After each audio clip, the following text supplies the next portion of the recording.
wasiirka wasaaradda gargaarka iyo maareynta musiibooyinka ahna musharax u taagan qabashada kursiga hadda ay ku fadhiso ee sumadiisu tahay hoob 97 Khadiija Maxamed Diiriye oo ku sugan magaalada Jowhar ayaa loogu sameeyay kulan soo dhaweyn iyo taageero ahaa.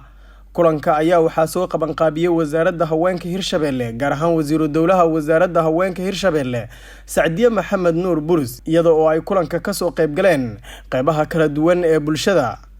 kuwaas oo u muujiyay dhiirigelinta shaqadii ay soo qabatay intii ay ku fadhisay kursiga iyaga oo qiray in Khadiija Maxamed Diiriye tahay mudnaanta kursiga lana xaqiri karin wax qabadkeedii. Maxamed Diiriye xaashi oo waxay soo qabatay la yaqaano Khadiija gobolkan ay ku dhalatay aadayn u nasiib badan oo hiiraana waa ka soo deegaa Shabeellaha dhexe waa ka soo jeedaa.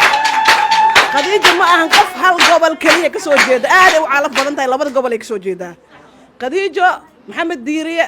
wuxuu gobolkan ka soo qabtayna waa naqaanaa. Khadiija waxay u tartamaysaa kursiga hoob 97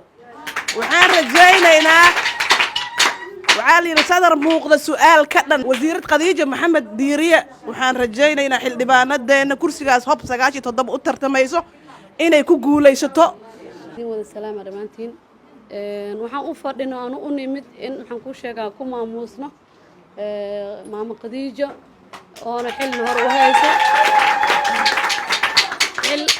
حل نهار وهايسي وزير كرسي كوفا لسا وحان كوشيغا أنا هب سجاشن التضوء ما هذا كفر لسه إن شاء الله هذا نرجينا يسوع إلينا هجرب قالوا إن شاء الله أنا جنا حنكوش جوا إلى أمبرينا وحنكوش دوينينا رجوا هار قبل شوالله هذا حكسو جدو يرشبيله دمان وحنلنا هاي الله يكوجوليه إن شاء الله بإذن الله الكريم. wasiiru dowlaha wasaaradda haweenka Hirshabelle Sacdiye Maxamed Nuur Burus ayaa ka hadashay madasha iyada oo sheegtay inay garab taagan yihiin wasiiradda waxana ay qirtay in wax qabadka Khadiija Maxamed Diiriye aysan cidna dafiri karin marka isku tiirsanaanteena isjaceelkeena reer Jowhar mid hadda bilaabanaya ma aha waxaan leenahay maama Khadiijo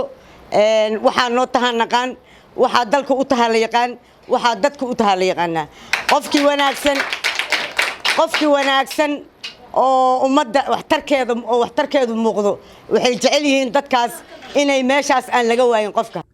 musharax Khadiija Maxamed Diiriye ayaa sheegtay inay aad ugu faraxsan tahay garab istaaga iyo jacaylka ay u muujiyeen bulshada iyadoo ay sheegtay inaysan qabin wax walwal ah oo ku aadan doorashada. qof yar iyo qof weyn hooyo iyo aabo walaal iyo abaay wiil iyo gabar dad aniga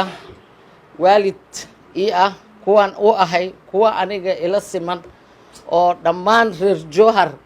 Jowhar Soomaaliya oo dhan ku dhan oo annaga kulligeen aan arko ama taariikhaas hore kulankeena aan ka wada hadalno waxaan dhahaa habeen ka wacan maalinba maalin ka fiican ma dareemo culays doorasho markaan dadkan dhex joogo anoo og kursiga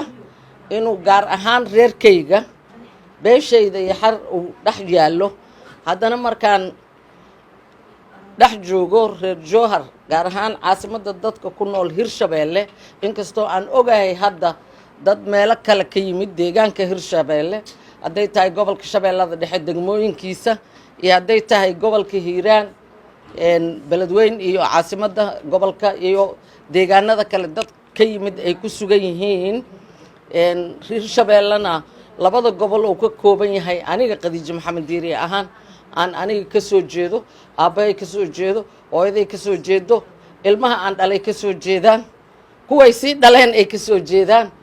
marka wax ilaahay loogu nimceeyay waaye oo ilaahay noogu gargaaray marka dadkaas waqtiyada kale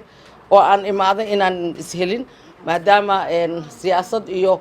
maamul iyo shaqo loo imaanayo. Khadiija Maxamed Diiriye ayaa waxa ay ka mid ahayd dhowr baarlamaan oo ka tirsan dowladda federaalka Soomaaliya iyadoo oo ka soo mid noqotay xubno firfircoon oo ka tirsan wasaaradaha kala duwan ee dowladihii dalka soo maray.